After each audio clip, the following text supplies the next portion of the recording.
Oi, tudo bem? Aqui é o Dr. Felipe Duarte, cirurgião plástico, e você está no canal Cirurgia Plástica Descomplicada. Hoje vamos falar sobre um assunto super relevante, que é a cirurgia do ronco e da apneia do sono. Caso você goste desse vídeo, se lembre de compartilhar, ativar o sininho, se inscrever no canal e deixe seus comentários. Então, essa cirurgia do ronco é uma cirurgia para a qualidade de vida de muitas pessoas. Existe um número enorme de pessoas que têm dificuldade para dormir e tem problema de ronco, atrapalhando também o seu cônjuge.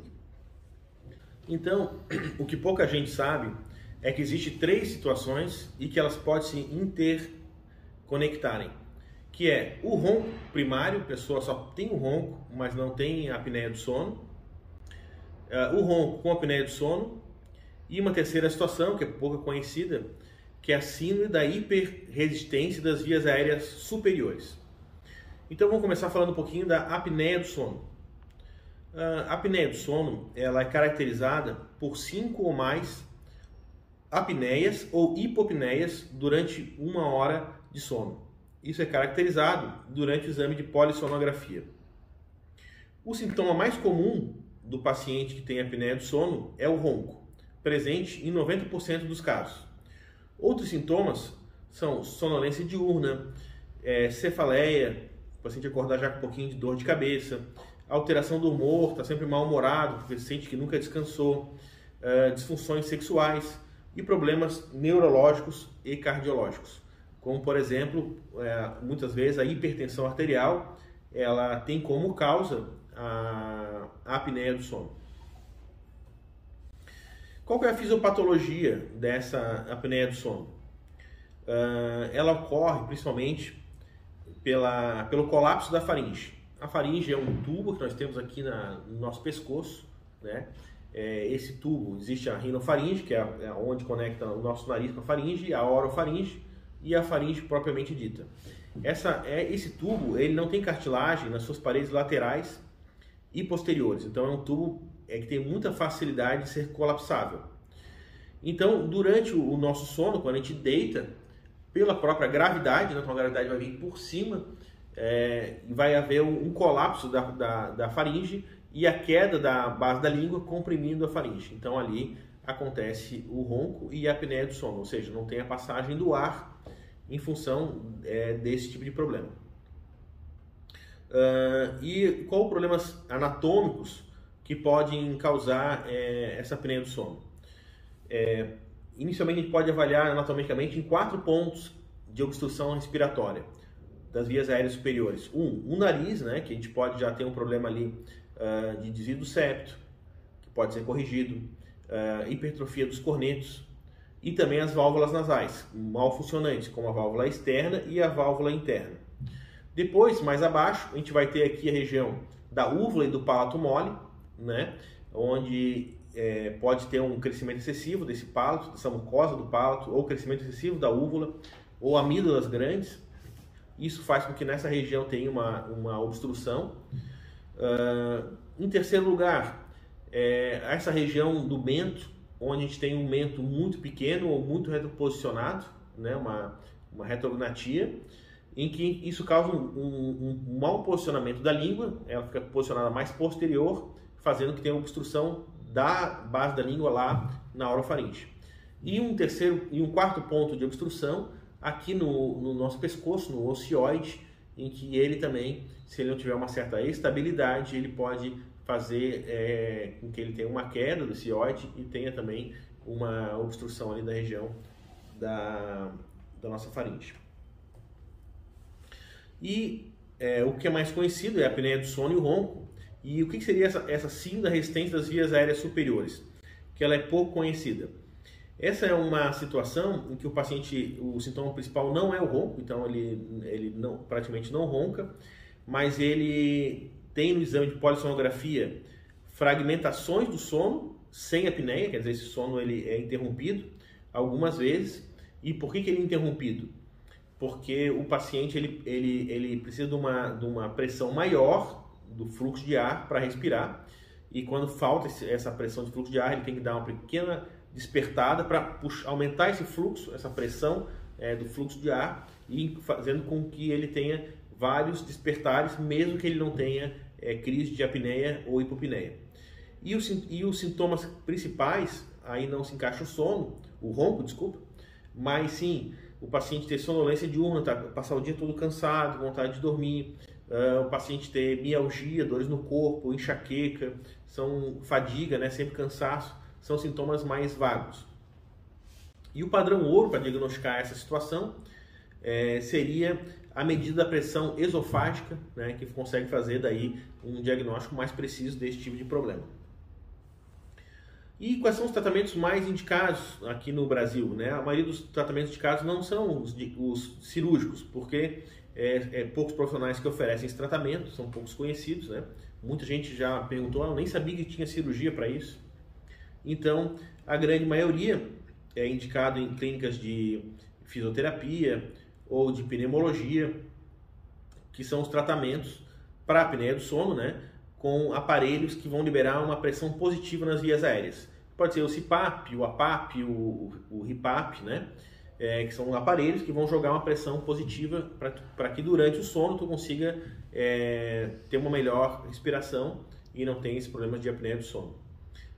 Esses tratamentos com pressão positiva, eles são ideais para a apneia do sono, e quando o paciente só tem um ronco primário ou uma apneia do sono leve, ele pode também utilizar os aparelhos intraorais, né, que são plaquinhas nas arcadas dentárias que fazem que quando a pessoa dorme, né, a arcada inferior ela não se desloque posteriormente em relação à anterior, à superior, melhor dizer, e a língua não vá para trás. Então, em relação ao ronco, elas também têm essa funcionalidade. Já os aparelhos intraorais não têm a mesma função, não são funcionais para o paciente que tem a apneia do sono. Então, esse tratamento ele é muito importante e ele exige até uma equipe multidisciplinar, porque o paciente com apneia do sono ele vai ter várias alterações hormonais. E por que isso acontece? Quando a pessoa entra no seu sono, existe uma parte do sono que é mais importante, que é o sono REM. Nesse sono REM é onde vai ser liberado a maior parte dos hormônios importantes para a pessoa, como cortisol, como o hormônio do crescimento, como a testosterona. E esses hormônios, se a pessoa não atingir o sono REM, ela acaba não liberando esses hormônios adequadamente e pode sofrer de testosterona, desenvolver obesidade, desenvolver problemas de colesterol alto, triglicerídeo alto, uma síndrome plurimetabólica. Quando a gente entra nesse sono REM, o nosso organismo libera um sinal, né, para que tenha um relaxamento completo da musculatura do pescoço. Então, na hora que tem esse relaxamento completo, a musculatura ela fica toda flácida, e aí sim pode ter essa queda da base da língua, obstruindo ali junto à região do palato mole, e a pessoa começa a ter a apneia do sono. Então, é muito importante que esse sono REM ele exista, né? Para que tenha toda essa qualidade no sono e liberação dos hormônios da pessoa.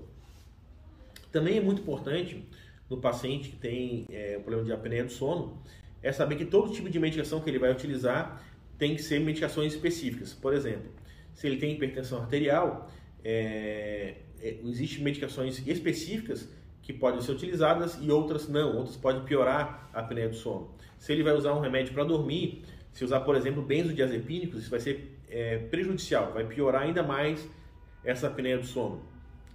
Então, cada classe de medicamento ela tem que ser usada de uma maneira adequada, porque esses medicamentos podem interferir com a piora ainda maior dessa apneia do sono do paciente. E como a gente define a gravidade da apneia do sono? No exame de polissonografia, ele vai classificar com um índice chamado AIH. O que é o AIH? É o número de apneias ou hipopneias por hora durante o sono. Se for de 5 a 15 é considerado leve, se for de 15 a 30 é moderado, e se for maior do que 30 ele é grave. Nós temos um paciente que nós vamos operar esse mês, que ela tem 55, né, um quadro gravíssimo. E quais exames podem ser feitos para que a gente faça o diagnóstico e o estadiamento e a classificação do paciente com a apneia do sono. Então, um dos exames principais é a polissonografia, né, que ela vai caracterizar esse AIH, ela vai dar a saturação do oxigênio, a pressão arterial, vai dar várias características durante o sono desse paciente. O outro são exames de imagem, que ajudam muito para a gente observar qual local está havendo obstrução, como exame de tomografia, exames de ressonância magnética e endoscopia nasal. E existe também um exame bastante moderno, hoje utilizado, que é a sonoendoscopia, onde o paciente é anestesiado por um anestesista, com o uso do Propofol, que é um anestésico.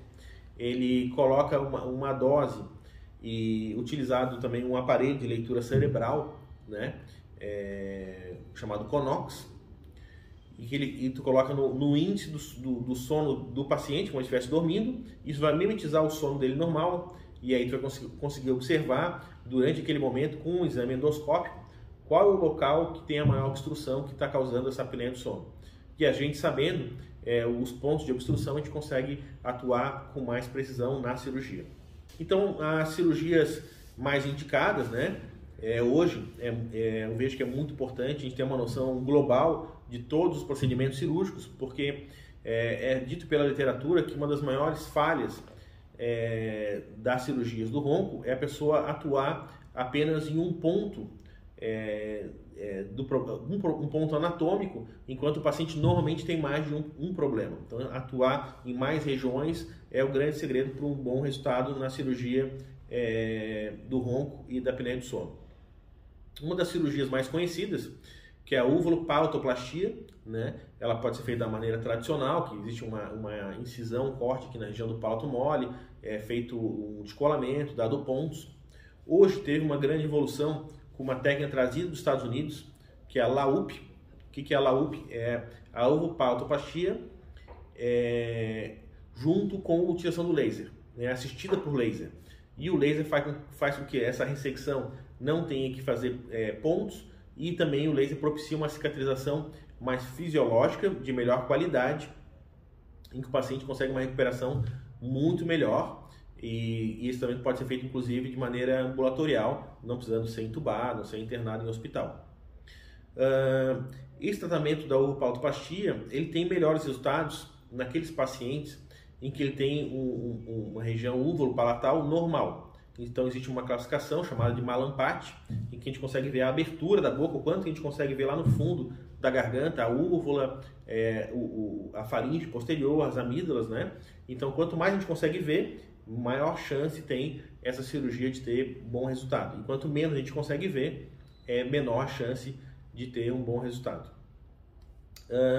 Então, no Mallampati grau 1 e 2, é considerado que o índice de resultado dessa cirurgia é acima de 80%.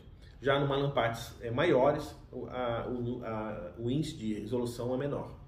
Também é muito importante falar que no paciente muito obeso, né, com IMC acima de 40, nenhuma técnica cirúrgica tem um bom resultado, e o que é indicado é a perda do peso, seja com exercício, seja com uso de balão, seja com cirurgia bariátrica, mas esse seria a melhor maneira de conseguir a melhora do sono, da apneia do sono, nesse paciente então com muito peso. E a obstrução nasal, então a gente sempre avalia cirurgicamente, então a gente sempre faz uma avaliação do exame físico da obstrução nasal, onde a gente pode trabalhar com septoplastia, turbinectomia, melhora das cirurgias das válvulas, né? E trabalhar junto, se o paciente tiver um problema, com outras regiões de obstrução, né? A cirurgia nasal, ela, além de poder colaborar com a melhora do ronco e na apneia do sono, ela vai ajudar muito caso o paciente use o CPAP, né? Que é esses aparelhos de pressão, porque ele vai fazer com que seja necessária uma menor pressão no CPAP. Então, às vezes, ele é muito desconfortável de usar o aparelho, né? Então, tanto que o CPAP eles têm um índice de adesão inferior a 50%, que fica sempre com aquele aparelho para dormir, ou para viajar, para se deslocar. Mas aí, com a cirurgia do nariz, tu vai precisar uma pressão menor e ele vai ficar um pouquinho mais confortável. E também a cirurgia nasal, diminuindo também a pressão necessária para as vias aéreas, ela vai também ajudar em outras regiões ali de obstrução.